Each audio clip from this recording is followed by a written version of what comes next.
America के राष्ट्रपति का भी बयान आया है इस पर, और उन्होंने क्या कहा है वो हम आपको बता रहे हैं। पहलगाम में आतंकी हमले की उन्होंने निंदा की है। पहलगाम हमले को बहुत बुरा अमेरिका के राष्ट्रपति ने कहा है और कहा कि तनाव है लेकिन भारत पाकिस्तान इसका हल निकाल लेंगे। और देखिए एक और बड़ी खबर आपको बताएं, पहलगाम हमले पर भारत के साथ अमेरिका है। पहलगाम हमले पर तुलसी गबार्ड का बड़ा बयान, हम पीएम मोदी भारत के लोगों के साथ हैं, जघन्य हमले के गुनहगारों को पकड़ने में हम साथ हैं।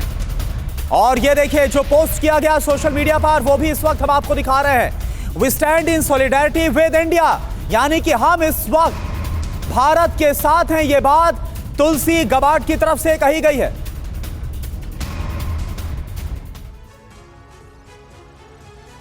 तो देखिए पाकिस्तान पर रिएक्शन और भारत के साथ है अमेरिका। अमेरिका का जो बयान आया है, राष्ट्रपति का बयान आया है और किस तरह से अमेरिका के तमाम नेताओं का समर्थन आया वो देखिए। तुलसी गबार्ड जो कि राष्ट्रीय खुफिया निदेशक हैं अमेरिका की, और वो क्या कह रही हैं, इस्लामी आतंकी हमले के खिलाफ भारत के साथ हम खड़े हैं। ये तुलसी गबार्ड का बयान है इस हमले को लेकर। और उनकी तरफ से क्या कहा गया, हम प्रधानमंत्री मोदी और भारत के लोगों के साथ पूरी मजबूती के साथ खड़े हैं। जघन्य हमले के जिम्मेदार लोगों को पकड़ने में आपका हम समर्थन करते हैं। यह तुलसी गबार्ड का बयान। बिल्कुल, और ट्रंप ने भी सपोर्ट किया है और उन्होंने कहा है कि यह आतंकी हमला है।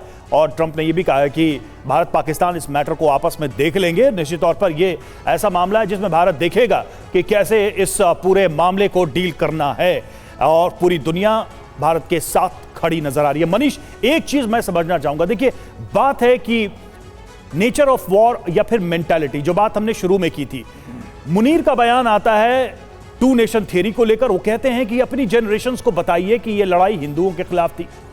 एक आतंकी ग्रुप आता है, वो कहता है कि हिंदू जो हैं उनको हम गोली मारेंगे, गोली मार के चले जाते हैं। अब बिलावल भट्ट कहते हैं कि सिंध में या तो उनका खून बहेगा। मैं समझना चाहता हूं कि क्या यह पूरा स्टेट ही टेरर लैंग्वेज का स्टेट है? मतलब आर्मी चीफ हो, चाहे वहां के सियासतदान हो, चाहे आतंकी हो, उनकी भाषा में कहीं कोई फर्क नहीं है।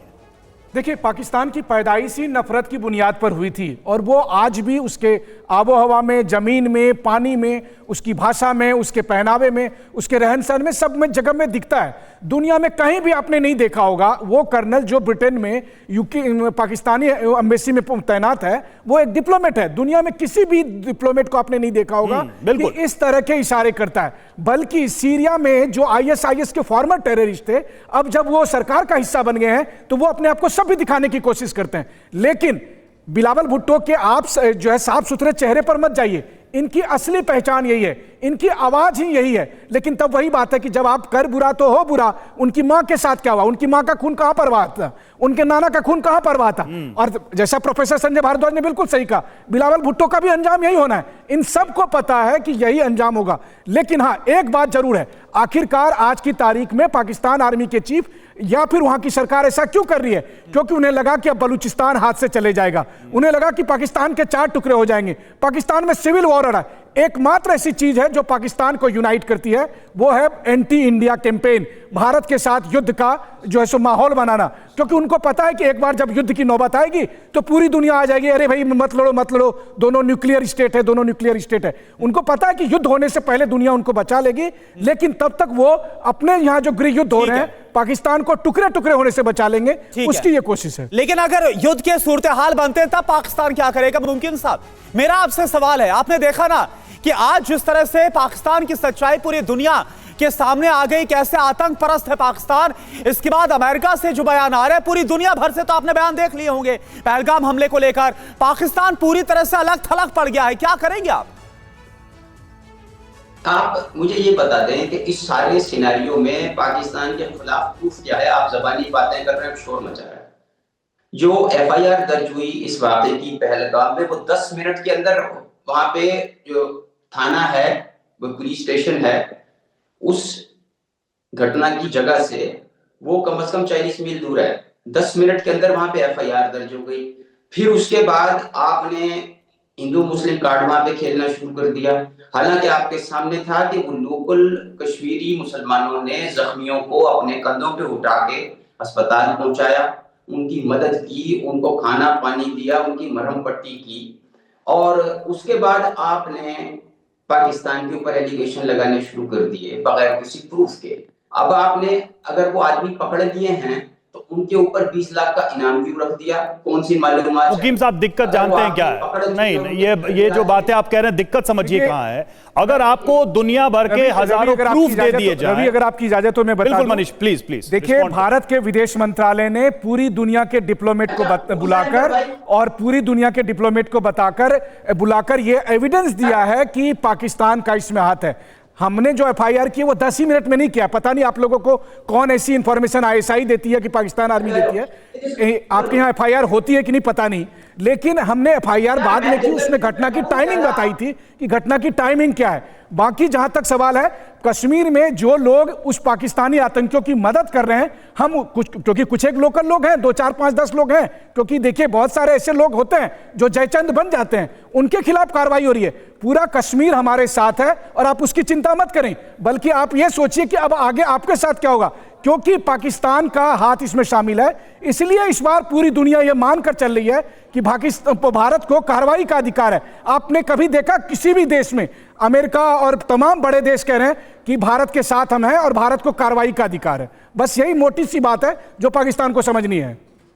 आप एक तो इंटरप्ट ना करें, आप या तो सवाल करें और मेरे से डायरेक्ट टॉक ना करें।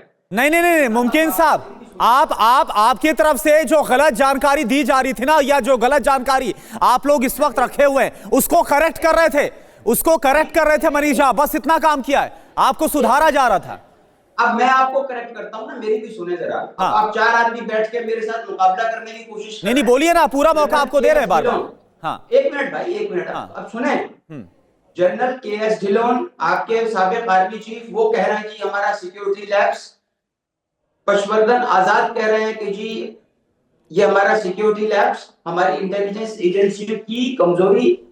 आपके करण रिजिजू फेडरल मिनिस्टर कह रहे हैं कि जनाब ये हमारे से गलती हुई, हम संभाल नहीं सके, कश्मीर में हम नाकाम हो गए। अब आप उसको छुपाने के लिए पाकिस्तान पे इल्जाम लगाया जा रहा है। अब आप देखिए फिर आपने क्या कह दिया कि सिक्योरिटी लैब्स। हम कहां कह रहे हैं हमारा सिक्योरिटी लैब्स नहीं है।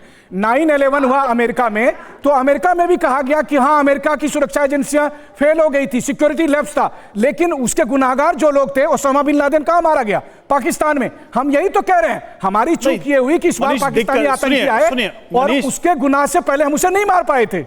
मनीष, मुकीम साहब ये नहीं समझ पा रहे हैं। मुकीम साहब नहीं, देखिए आपकी गलती नहीं है, आपकी गलती नहीं है। मैं समझ, आपके साथ मेरी सिंपैथी है। आप एक ऐसे मुल्क में रहते हैं जहां सिस्टम, एक स्टेट का आइडिया है ही नहीं, जहां पे स्टेट अगर गलती होती है तो वो उसको एक्सेप्ट करता है। और रवि वो हैं रवि और यहां पर एक और बात है, इतिहास रहा है पाकिस्तान का कि पहले कबूलते नहीं है। अजमल कसाब जो पकड़ा गया था, बोले पाकिस्तानी नहीं है, बाद में खुद प्रूव हुआ, अजमल कसाब ने कबूला था कोर्ट के अंदर कि फरीदकोट का रहने वाला है, पंजाब का रहने वाला पाकिस्तान का, और फिर पाकिस्तान ने माना कि हां वो हमारे यहां का है। तो ये तो पाकिस्तान की सच्चाई है।